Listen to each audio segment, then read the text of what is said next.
All right, we're going to move to our last presentation before we greet the high school kids and have lunch. So I'm pleased to welcome Jacob Horn, who's going to moderate this next panel. If the panelists could start mounting the stage.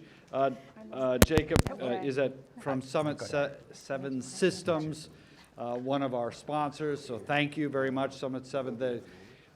They're doing terrific things throughout the country on this issue. Jacob has over 15 years of experience in offensive and defensive cybersecurity operations as a NSA intelligence analyst and U.S. Navy cryptological technician. He trains and leads governance, risk, and compliance teams for entities such as AT&T, Northrop Grumman, and the NIST manufacturing extension programs. He is one of the first 20 people to achieve both the CMMC Provisional Instructor and Provisional Assessor certifications. And I hope perhaps in this panel and later panels we'll be able to tease out a lot of what we've just heard. So, Jacob, where are you? Yep, we're right here. We're good. We're coming. Kim.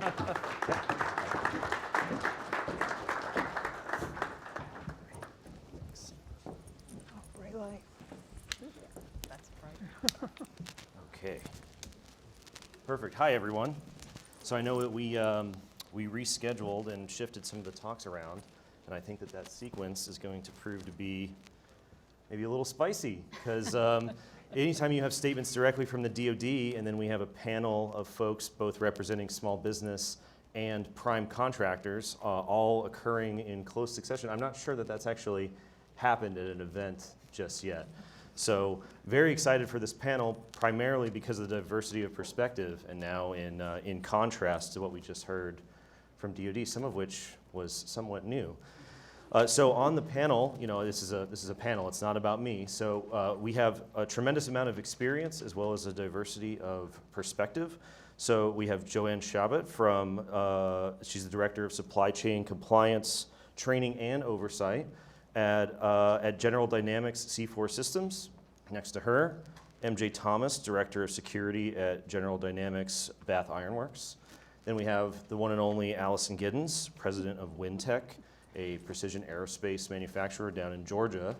And then we have Michael Gaudet, who is the director of IT at Casaria Systems, which is a defense manufacturer in New Hampshire. So a variety of perspectives on a problem. And maybe just to set the context before we jump into some of the questions, I just maybe want to set everybody on the same level. So we heard a lot of great information about zero trust.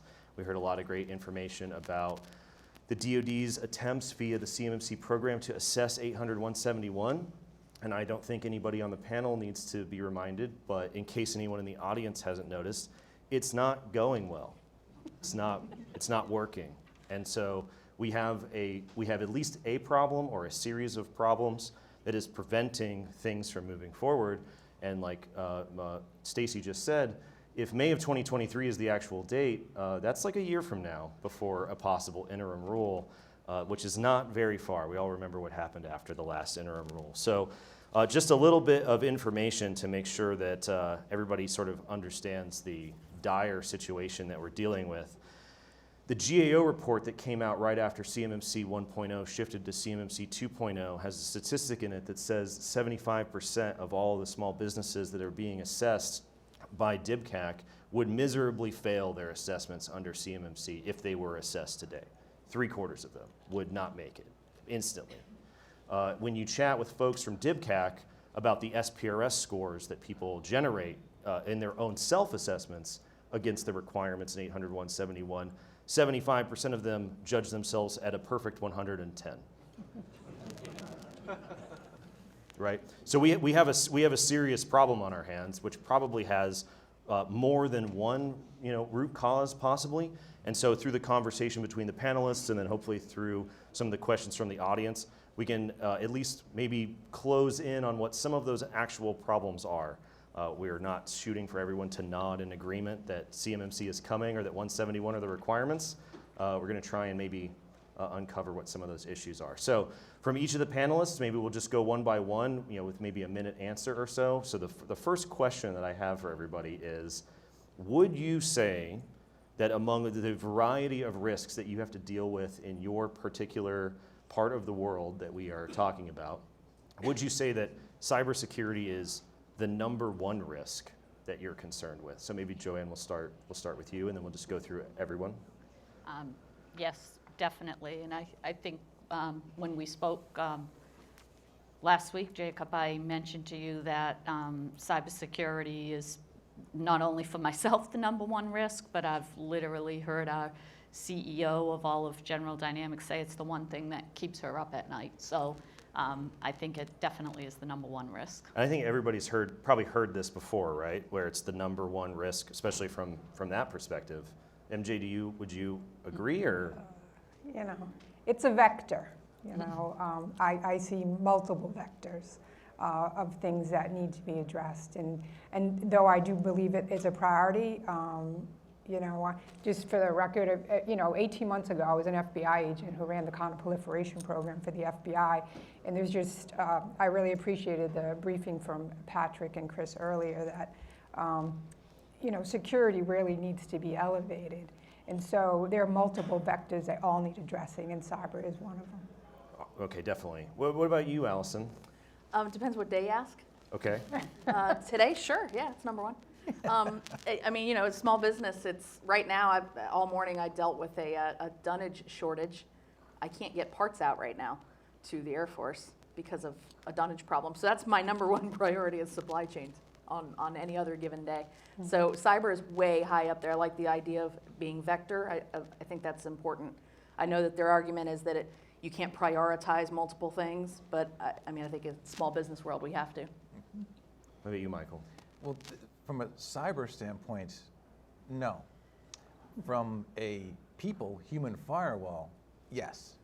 Now, how can I affect the human firewall? That's hard, because you know you can give them the training, you can do the things, you can challenge them on a weekly, daily basis, what have you. But it just takes one fish incident, one person not thinking at one moment for that to become a problem. Sure. So, you know, it really comes down to the definition of everything. I mean, if you're going to say that cyber is the number one priority, which includes everybody in your organization that touches a keyboard, you're never going to be there. Sure. So let's maybe frame it this way. So it's easy enough to say cyber's up there, cyber's the number one priority, it is a huge priority, it's a growing priority, but you know, in our interactions, you know, especially when I interact with small businesses, I hear a lot from the prime level, it's keeping us up at night. It is a national security threat. But then when I talk with small businesses, it doesn't seem like that prioritization is reflected in your interactions with the prime contractors. Like, it doesn't necessarily seem like they're communicating via your daily interactions with purchasers the way that they might say at a conference or at a webinar. Is that, in your experience, would that be true? I think for me, it absolutely is. We have at any given point, 200, 250 jobs on the shop floor with as many buyers as number of jobs. And every single one of them is a little bit different. So we'll receive purchase orders that range from 2 pages to 150 pages, and somewhere buried in there's 7012, there's 7019, there's all the. Sometimes there are clauses that don't even apply to us, and we have to gently push back. And there's a spectrum of understanding from the buyers too. And as small businesses, we know we can't expect every buyer to know every single clause, or should we? I don't know. I think if you ask the government, yes. But that's just not realistic, and Sure. small businesses can't expect the primes to do anything more than what the small businesses can. Like Okay. we were just asked by a buyer to certify against 853 and 171. Awesome. Yeah. Yeah. And it's a BOGO. when we pushed that back, they said you're not going to get this purchase order because you're not in compliance. I said, I don't need to be. Show Sure. me where you're seeing that. Yeah. So it sounds like there's, well, first of all, from a larger perspective, there seems to be at least some sort of a gap between, not specific primes, but at the government level, which we just heard, where this is the number one driving priority. And then as soon as you get into day-to-day operations where you're interacting in real life with the purchasers, they're not leading with that.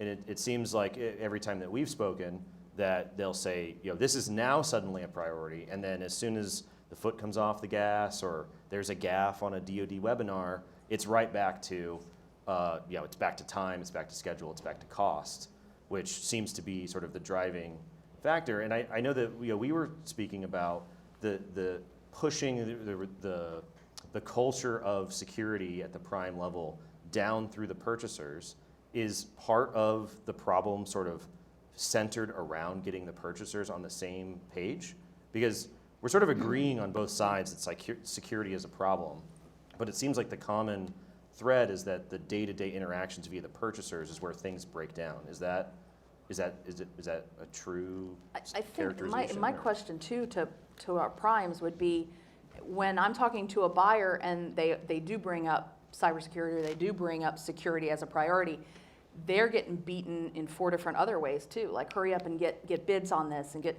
so I guess really it's the struggle of who's demanding things the loudest.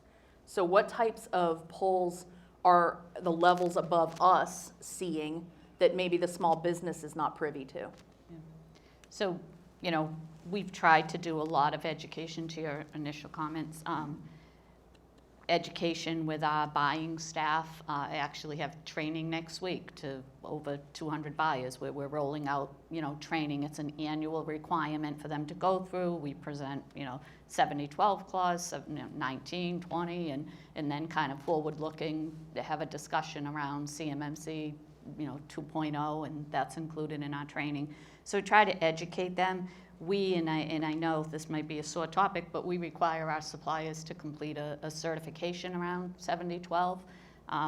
And so buyers know if they're sharing, if CUI is involved in any way in the performance, that they need to check to see if the supply is compliant with 70-12. So try to be a little proactive. We've gone through our active supplier database. We've categorized our suppliers as alliance, critical, strategic, and then transactional. So by definition, transactional, we have competition, larger supply base. So we've put our focus on those top 3 tiers and have proactively tried to go out and assess where they're at in their journey. So trying to not wait till we have that requirement hit a buyer's desk and then we're scrambling. Well, we were even saying the other day, and I'm not sure if people have seen this happen before, but the primes are really in an unfortunate position, because you are sandwiched between both the DoD, which is not all that clear or communicative about what's even happening, and the subcontractors who are under-resourced. They are being met by multiple pressures, some put on them by the primes, some put on by the market, some put on by macro forces. So to Allison's point, I think that maybe there isn't a lot of empathy for the prime contractors having to be this interface between imperfect DoD information and a very difficult small business environment. So is there, a lot of times what happens is small businesses have the sentiment that the primes are going to provide all the money, or the primes are going to provide compliant infrastructure, or the primes are going to provide us a step-by-step prescriptive guide for how to be compliant, or even the DoD would do those things. And I don't think that's actually the situation in most cases, because of the sort of positioning that the primes are in. I mean, this is, to your point, MJ, this is specifically just about security, but if it were to come to any of these other priorities that are related to security, it doesn't really feel like the perception is reality in terms of what the primes could do, right? I mean, there's some obligation on the supply chain to be proactive, like you were saying, right? Well, I think what we talked about, and why I stated that I've only been there 18 months. I'm there with like a fresh set of eyes. And, and I went to everybody and said, show me the money so we can have a great security program, whether it's supply chain or physical security or insider threat. Security is not in the contract. Like, it's not funded. And so I'm like, how can we do all these things that we're supposed to and become the subject matter experts of security or enterprise risk when it's not a priority? And I still go back to the Pentagon and talk to folks, and I've asked them, why don't you put this in the contract? Why don't you actually have security at the table, backbenching or something, to say, hey, wait a minute, I'm not quite sure we're ready to keep that secret sauce safe. and they don't want to do it because of compliance. Yeah. Well, it's so interesting, right, in that we would all probably converge on the idea that security is this top priority, if not number one, easily a top priority, and yet we're still stuck in this sort of limbo where it isn't funded. It's funded in terms of, commonly what we'll hear from the DoD is that it's an allowable cost. And what's interesting, I think, probably from the perspective of small businesses is most small businesses in the DIB don't contract directly with the DoD. They are not on cost allowable contracts. So when the DoD says your costs are allowable, they're not talking to you, they're talking to you. And when Allison and Michael end up talking to you, I don't think that the allowable cost conversation is quite as friendly as the DoD might be imagining. So I know that's maybe outside of the wheelhouse for you guys, but allowable cost is not some universal concept that the primes necessarily use for their suppliers, but it sort of seems to be the default argument from the DoD. Do you think that it's sort of I won't say it's a cop-out, but it's a convenient phrase that the DoD can use to sort of quell the concerns in the DIB? It's all allowable costs. I don't think they check with you that No. It's an allowable cost. They don't want me in the room. Right. Right. It might be an allowable cost from you to them, but it's not an allowable cost necessarily from these guys to your companies. No. Okay. Yeah. Well, and I think that there's a lot of assumptions too, that all along, we've heard it, that the horse has been beaten. Everybody should have been doing this all along. So, why all of a sudden are we concerned about costs? Okay, well, if anyone has been in a room lately where you ask how much we think an assessment will cost, let's pretend everybody's actually gotten it state hunted. Let's pretend like everybody's been doing it. Let's talk about the assessment cost. I mean, I think there was someone in a recent conference, a CS2 conference, that threw out the number, 6 digits for a small business. I had a heart attack right there on the floor. It's allowable. We already said it. It's allowable. Just, do allowability. Right, Just sure. do that. Piece of cake. Yeah, it is. I mean, it is. I just keep going back to Stacy's comments earlier. I don't know if she had to catch her flight. She said May of 2023. What month is it? What year? It's April, right? Yep. That's a year from now. Do you have budget cycles to cover a 6-digit assessment a year from now, especially if the rule is interim? I mean, are you calling MJ and saying, hey, I'll take that allowability coupon any day now? It feels like the DoD is sort of setting up this inevitable issue, and they're not acknowledging, and if I'm mischaracterizing, please someone from the audience stop me. It feels like they are not acknowledging the relationship between small businesses and the supply chain and the market dynamics between the primes that they directly work with. And so a lot of the language around CMMC doesn't seem to be talking to you guys, even though you're most of the companies that they are flowing the requirements down to. And you were saying, Joanne, that your primary sort of work center focuses on the flow downs of requirements and sort of the surveys and questionnaires of verifying that they're coming through. One of the interesting things about flow down is that we know from industry reports, we know from various GAO reports, DoD IG reports, it isn't just that companies aren't compliant with 800-171, they're not compliant with DFAR 7012, the entirety of the clause. And if they're not compliant with the clause, that means they're not compliant with all of the paragraphs. One of those paragraphs of the clause is the flow down mechanism. And so, I mean, correct me if I'm wrong, but the primes and the DoD rely extremely heavily on flow down. But if we know that everyone's not compliant, that means that flow down isn't working. I mean, and so obviously, these are maybe sensitive questions, but it doesn't feel like flow down is a perfect mechanism for solving this problem. But is it maybe the only mechanism that we have, in your opinion? I don't know if it's the only, but.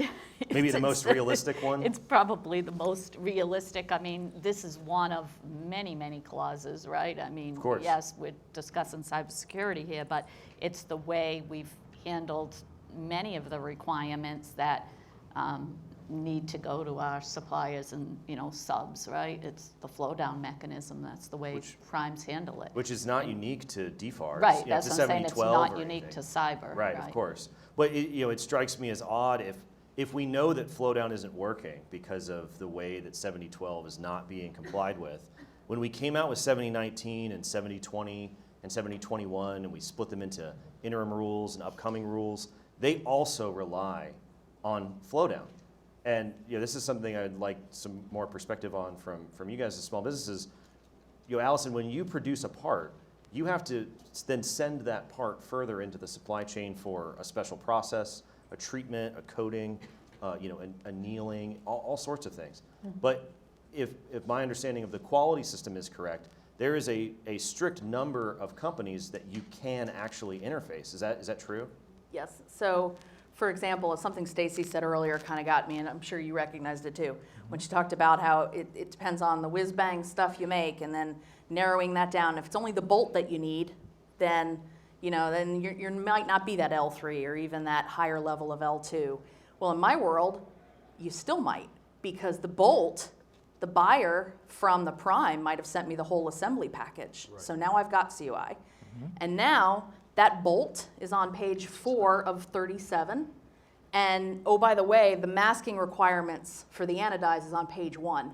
So now I've got to send the whole print, or I need to have somebody in my place smart enough to figure out what's what, which, oh, by the way, if I've got somebody who's doing that, then why am I sending it out? I need to send that out to be anodized or processed or whatever. And there's a very short list of people on my Prime's approved processor list who will be able to handle that. Just recently had this happen. I had 2 people on the approval list to send this out for a cadmium plate. My purchasing agent sent the encrypted file, and I got a response back. We can't open this. Our Outlook's too old. Well, and so, Michael, I want to come to your perspective, but I'm continuously confused by this. So you manufacture a part on order from a prime. You have to then send that part out to other companies mandated by the prime. But the burden is on you to flow the requirement for compliance to the company that the primes are making you interact with. Correct. And so doesn't it feel like we should maybe go upstream a little bit? Because why are the, at least from your perspective, why are the lowest nodes in the supply chain having to continuously flow if the primes already know what the bottom of the supply chain looks like? Right. What are you seeing?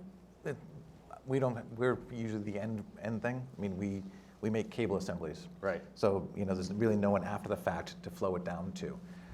If we need a part, usually it's an unmarked drawing or something like that comes back to us, and we do what we need to do. But at that point, if the prime is the one dictating that it has to go to these people after you, well, to me, that's more of not a flow down, but a lateral. Mm-hmm. Then, if that's the one the prime says you have to use, then, okay, prime, you're responsible for making sure the flow down works for them. Sure. Well, if not, then you're going to have possibly a level 3 bolt. Right. That's just silly. You're right. And the added challenge, though, is when the prime, them sending me a check, relies on that one. So that's where things get squirrely, is we've tried before to say, hey, we'll manufacture the part and drop ship it. And hey, Big Prime USA, you guys can deal with the process and have it brought to your facility. They don't want to deal with that. That's not why I'm hiring you. So yeah, you're right. That's tough. Well, I don't know if there's any rebuttal to flow down issues, so we can move on to a different topic. Flow down, there's obviously limits to the usefulness of flow down, and it seems like we're continuously relying on flow down as the sort of single mechanism. Could I just explore that just a little bit? Because the primes are not only using flow downs, they're using certifications. And as you mentioned, I think, they're asking for certification not only with regard to DFARS compliance, but with NIST compliance. And some of them are asking for CMMC compliance. And some of them are asking for the SPURS scores, which, we were all told, speaking as a lawyer who represents a lot of subcontractors, we were all told that was sacrosanct, it was kept in a vault, the prime should not see it. But yet, I'm faced with advising clients all the time that this is a business risk if they're insisting on seeing it. My question is, and I don't mean to single you out, but when you ask for a SPURS score, what do you do with it? Because it's not going to be a perfect score. If it is a perfect score, they're lying and they're in trouble. Yeah, right? so we got back in 2016, we stood up, we call it our cybersecurity roundtable, and we recognized, we like to say it's a team sport. It's not just a supply chain issue. It's supply chain, it's security, it's IT, legal, contracts.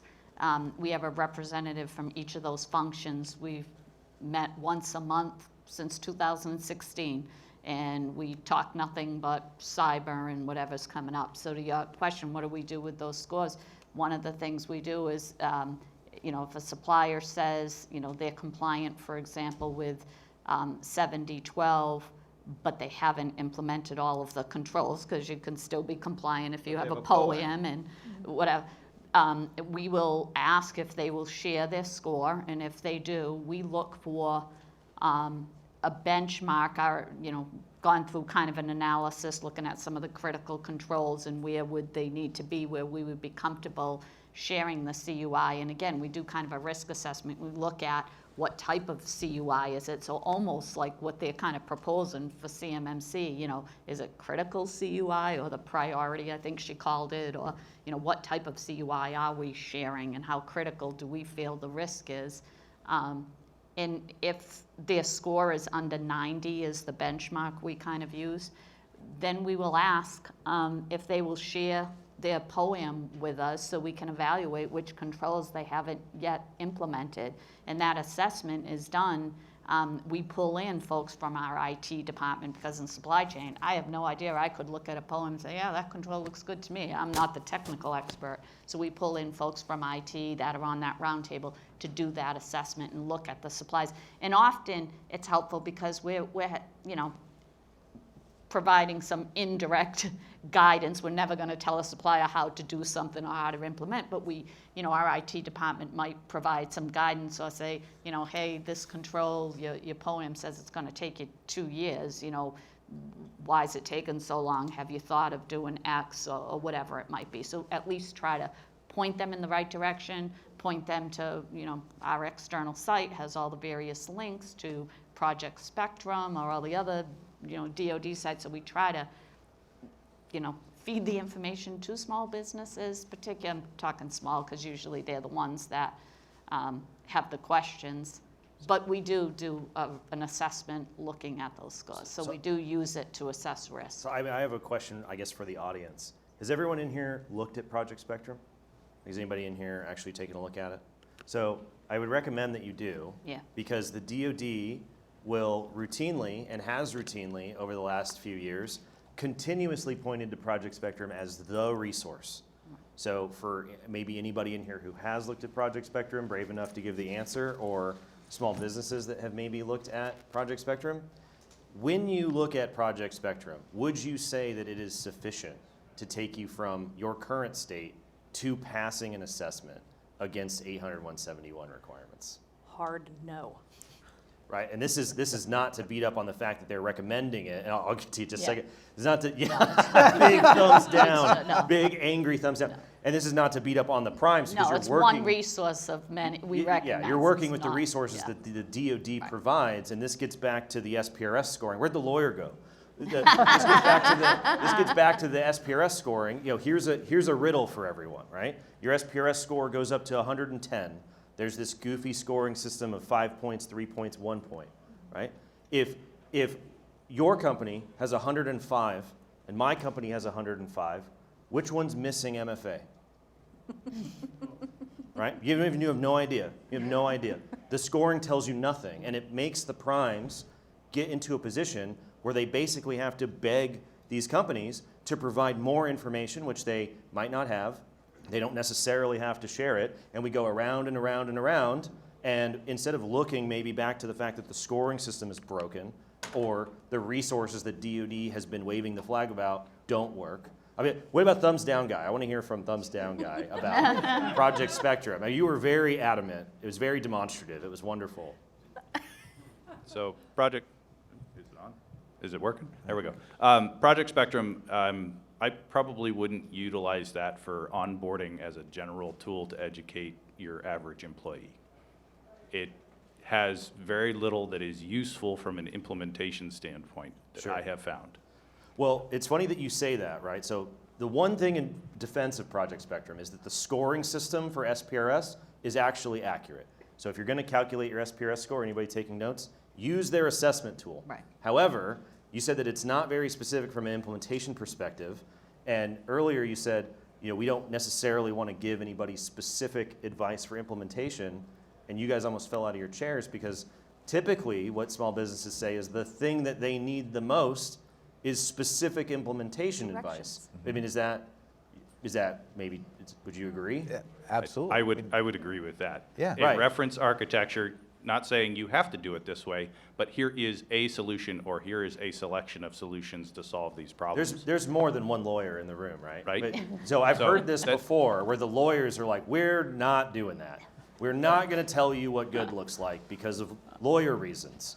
Because if we get stuck with telling you and recommending something and it doesn't work, then, they're a bad lawyer because they gave you, Well, we're not yeah, it gets setting them into a ourselves up. catch-22 where now they've told you, here's the solution, you go and you do it, and then an assessor comes in and says, no, that's not good enough. Of course. Right. So I want to send you down another rabbit hole, though. I love it. Wonderful. This idea of it's an allowable expense. Yep. Yeah, you get to spend the money on some promise of some future contract at some point in the future that will eventually reimburse you for that cost.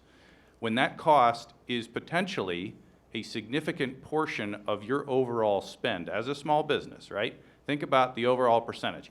When you think about what an IT infrastructure stand-up from zero to baseline for 800, 171, just to put 800, 171 on top of it, right? Think about that cost and put it in comparison to what the overall revenue of a small business, somewhere in the million to 20 million range is, right? You're not talking single-digit percentages here. You're Well- talking double-digit percentages. Sure. Yeah, of course. But I mean, first of all, it's allowable. Second of all, Yeah, I'm not in the we business already of loaning covered the this. government money. We already covered this. Second of all, and this is, I think, is probably the favorite thing of small businesses around the country, is that when it comes to 800, 171, you've already been doing it. Oh, yeah, Right? everybody has. Everybody has, right? Yeah. That's what I thought. well, I don't know what the problem is. So, It's a formality at this point. and this is part of the reason why I think the primes are in such an uncomfortable position. And I think that getting maybe back to what Stacy was saying earlier, they said, oh, we've refocused on 171. It's just 171, much to MJ's angst here, because we're just tightly focusing on a narrow data protection standard. They'll say, well, we focused on 171. All the unique things about CMMC have gone away. If we think forward to rulemaking that we're all so excited for, what are the cost estimates going to be when they've removed everything that was new under CMMC and we've gone back to the thing you were already doing? The cost estimates are going to be zero, but your rates are going to go through the roof. And I'm not really sure from the perspective of the primes how that's going to work. I mean, that's obviously not necessarily our department, but we have a clear issue that's boiling up here, and we can see it coming. And you have a big gray area too. So for companies that are doing what they should be doing, but right now, really all you should be doing is 800, 171, not CMMC. So, and yes, there's arguably very little difference. Okay, we can go down that rabbit hole. But if you are doing what you should be doing and what you've said you've been doing all along, and you're a little bit different than the guy next door who's, let's see how this rulemaking shakes out. Now I can't be competitive on my rates. And so now I'm going to lose contracts because I'm honest. Well, damn. That'll teach me, So it's a tough position. I keep coming back to, I feel like there's so much more leverage. And I know the primes are in a tough spot, being the middle child essentially.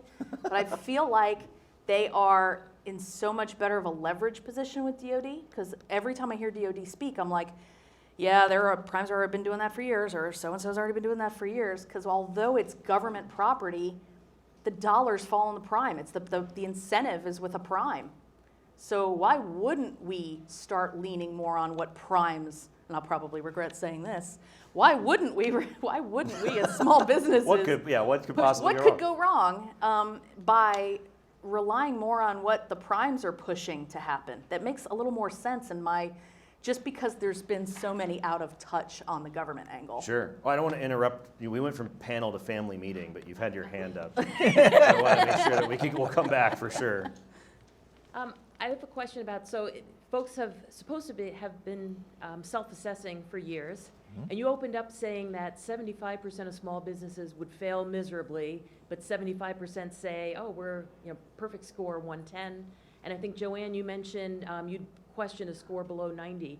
What's your sense of what's actually out there in the wild? Where do small businesses stand, like if they actually honestly self-assess properly?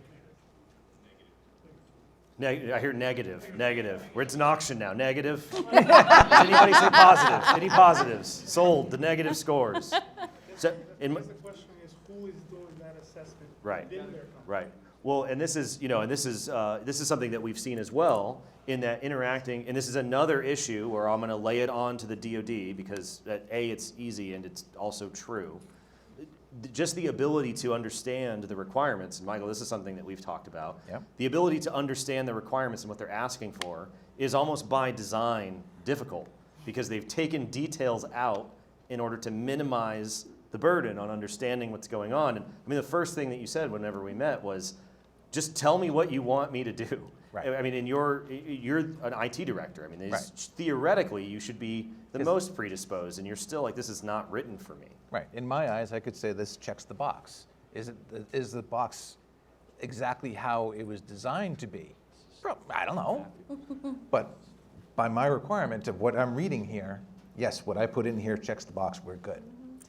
Now, from an outside assessor, I don't know. I have no one, I'm a one-man shop, and I have no one else to bounce the idea off of. So that it starts to turn into perception. Really, Yeah, I mean, there obviously is some wiggle room. We have a question, a virtual from question. our virtual audience. Yes, so what about when CUI is not being marked and it's being sent down to subcontractors? How do you scope what is in scope for CUI assessments when the data is not being appropriately labeled and you're getting it maybe through a different channel like email? What are the strategies for dealing with that, or I guess shared experiences? Look at the time. Does anybody want to run with that one? I mean, I have my ideas, but it's not, yeah. Tell you what Does we do. anybody- Other than we have the same challenge as a prime with CUI not being marked. We have no clue, which I found the last conversation interesting, around CUI for that reason, because You have to say I think I CUI. mentioned to you, that's our biggest challenge, and honestly, that's our staff's biggest challenge, is identifying what is and what is not CUI. Because I believe it does say marked or otherwise, to say that the rule still applies if it's not marked. We've The rule actually had does. legal folks, Yeah. look at that, and even if it's The not rule marked. actually does say that. I would Yeah. recommend if anybody Yeah. wants to go read the Federal Register, if you read the Right. register entry for the CUI program, they're like, well, even if this is actually It says true. marked or otherwise, I think is the use, so if it's The not best part marked, is it when they still say can that be it's not CUI. marked, they Right. say, well, you should know that it's marked. It's Right. It's the implied. whizzy-bang stuff. It's Yeah. crazy. So I mean, obviously there's the unmarked piece. The one that I wanted to hit on was something that we had talked about beforehand. One of the biggest pieces of advice that the DoD gives to the world is that, well, if you think it's not CUI, you should push back, right? You should go to your customer, you should go to your purchaser, you should, have a conversation around whether it's CUI. And in some cases, I think some companies have done that, and in some cases, the primes have done that. We've And- done that often, and I can't recall one instance where they've told us it's not CUI. It's always, their default is it's always CUI. So our fallback is overscope. We just Right. everything's we, CUI. we treat every contract, every drawing as a marked drawing. But, well, first of all, it's allowable. And second of all, there's CMMC level 1, right? I mean, we keep saying like there's CMMC level 1, and I haven't heard a prime, I haven't heard a small business, I haven't heard a single DoD presentation where they're like, yeah, it's probably all CUI. I mean, they say the requirements follow the data, and then you start asking questions about the data like we did just now, and they go, well, it's all CUI. If you get even an iota of CUI, it's fine. And before we switch topics or get to your question, from a risk management perspective, it's an unfortunate position for the supply chain because the way this is supposed to work, before we were all grandfathered into this situation, is you're not supposed to receive the CUI until you've implemented the requirements and you've been certified that they were implemented correctly. We're all just sort of living in grandfathered La La Land where we already have the mystery CUI, even though we technically shouldn't. So from the prime's perspective, you can't actually, if you're doing things properly, send the CUI to your suppliers until they have the certification. And the question that always comes up online is they say, well, how do I scope it if I don't have it? The way the system is supposed to work is that you don't get it until you've certified. Right. So there has to be some manner of scoping by magic before you have the data. And it's built off of some, it's sort of the way the requirements were written, where they just assume you know how to do it. And you're not in a position really to divine what the DoD wanted. The small businesses are not in a position. I think you had a related question about the maybe CUI. Hold on. We have 5 minutes, by the way. Yep. I'll talk quick. It's kind of the inverse there. I have friends at DCMA, and I get invites to play golf, and know what the email is, Mark? Awesome. CUI. The tee times are CUI. I know it's very Breaking news. sensitive information. This is what a meme. What a great characterization that the golf times are Just CUI. the other side of this whole issue is, this is really, could be considered an unfunded mandate, right? It's an unfunded mandate that should be funded by DoD. And that should be included, and it's not, right? And you mentioned an allowable cost, but an allowable cost is what? Do you charge the next contract that has that requirement? Do you give them the bill, say this is a new mandate you've required? It's a direct cost to that contract. Or do you spread it just to your DoD customers? Well, And absolutely. Yeah, so rapid fire time. As soon as you said unfunded, like 4 hands went up over here. 2 hands went up on one person. All right, this has got, Yep, we're wrapping here. We're wrapping. we got 4 minutes. Plenty of time. We got a year till CMMC. We got 4 minutes for questions. Yeah, We got plenty of time. Yeah, just real quick. I mean, but the perfect example is that a few years back, and now, of course, it's mostly gone away, the government required CMRA reporting, which is just the hours. Well, all of a sudden in our contracts, we started having line items with money on it so that we could do it, because it wasn't really required before. So what Jack's saying, this is another example of that. The government should implement, say, okay, here's your contract, and here's your line item for the costs of doing all this security Sure. stuff. And that should be a standard practice. Because frankly, it's not, we don't want to be screwing around with our overheads and all this other stuff that we need to do to make it work. So Well, I think the line item might be as clearly this is the prime's fault, right? I mean, obviously. They're the ones that are driving this I know this somebody problem. that does that, splits out a line, or I know someone who knows somebody who does that, and it's a split out line item. The person is in the 3 room. minutes. Yeah. All right. 3 minutes. Here we go. Hi, Jacob. My name's Kay Wilson. I'm with VPM Consulting. And I had been performing the DFARS assessments for a big security company with their commercial customers into December 31, 2017 for the customers that wanted to be compliant with the regulation. And of course, it was not cheap. But the primes that I went into, at the end of the assessment, my prime customer, who was, in fact, I can't say specifically, but they're operationally strategic in the U.S. in time of war, supplying water to 13 of our bases in the United States. And and 30 seconds, I'll say, they said, Kay, I know this flows down to my lowest subcontractor, but I have subcontractors I cannot afford to lose. I cannot replace the 2-man shop that runs the backhoe here at the base and has CUI on their computer. Right. But they cannot afford a $20,000 assessment, so- period. Does that set up my favorite question? Yes, it sets up Allison's That's not my favorite question. To the powers that be of DoD, what is the acceptable attrition rate of the supply chain?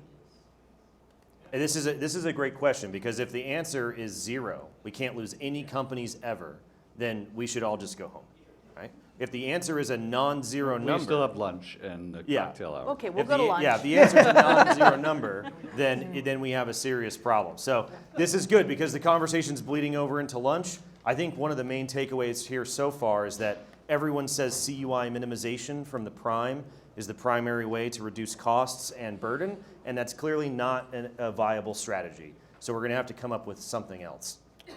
There's lots of other questions, probably lots of conversations to have happen, but we need to go to lunch. So I think Not that's it lunch for this yet, panel. but thank you very much for Okay, the panel, great. Jacob. Thank you all. So we have some very special guests, but we're going to show 2 brief videos first, okay? STEM events and activities throughout the New England region. NDIA supports and provides resources to local schools through their STEM programs and STEM clubs, so that they can encourage young students You were checking up on me. to continue their education Oh, I sure want to. in the STEM I did all right, so did I? When you go into the I classroom, thought I could say, I just sat there like, you want kids to learn and build things that they are passionate about. It rubs off everyone, and we are proud to right, but we're encourage in a that. position, there's nothing we can do, That yeah. excitement, brings new ideas, new innovations, and it helps district Shit, I couldn't be the seat on the right. I thought he was going to basket me first. Like, I don't know what I'm doing when I talk to you. You know how to talk Mike, you know?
All right, ladies and gentlemen, welcome the students from O'Brien School of Math and Science in Roxbury and Revere High School Robotics Clubs.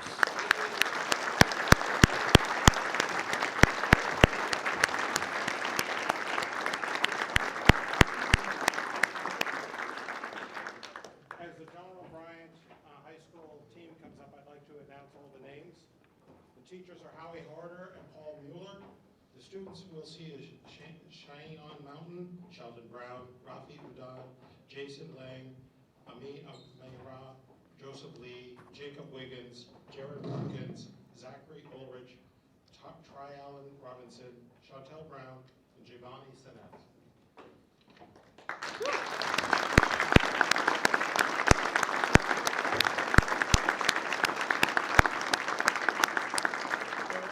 On behalf of NDIA New England, we would like to present a check, where's the check? Of $2,000 to the John O'Brien High School for all the great work and to encourage them on their STEM path. Thank you, gentlemen and ladies. It's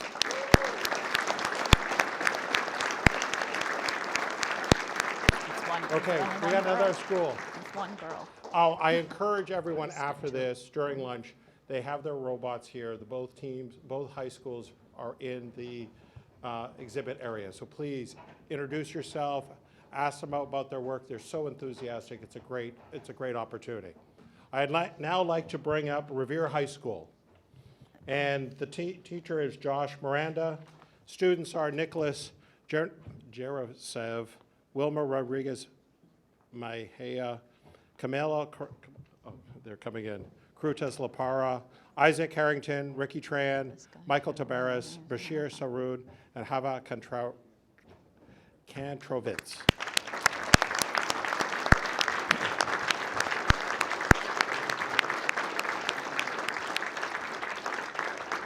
Again, on behalf of NDIA New England, we would like to present a check for $2,000 to the Revere High School in support of all the great activities and the robotics team here. Thank you for doing what you do.